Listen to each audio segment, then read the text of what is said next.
In a democracy, after an arbitrary interval of time, the state gives each citizen one vote, and these votes are counted to decide how the country is governed. The faction with the most votes wins and seizes power. This system called voting is fully entrenched and accepted, but there are many obvious absurdities with the whole system.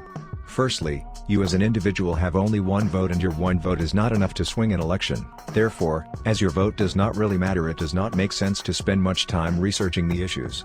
Democracy depends on voters being informed on issues and doing research to carefully determine how to best use their vote. In other words, democracy depends on people behaving irrationally.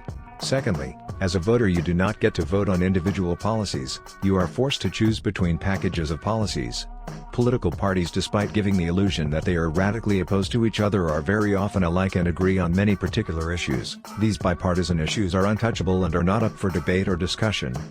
Thirdly, the policies of political parties are those that are chosen cynically to guarantee a victory. The main method to acquire votes is to use the force of the state to steal resources from Group A and give them to Group B in return for their votes.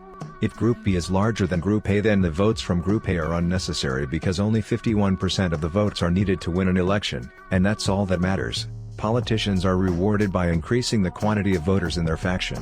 This is done by subsidizing the birth rates of voters in favorable demographics, or by importing new voters that will vote for the party. These new voters act as mercenaries who vote and in return receive a share of the confiscated loot. Far from being a conflict of ideas, voting is simply a conflict of numbers, a question of which mass of human material can outnumber and dominate the other. In a system supposedly run by the people for the people, people are just tiny pawns in the game of power politics. Democratic countries always gravitate towards centralization and collectivization. The state continually expands in size to manage the system of expropriation and redistribution. Eventually the state grows so large that it cannot afford to pay for everything in taxes, so instead borrows money and debases the currency, as it cannot ever tighten its budget. Doing so would mean the ruling faction would lose its power.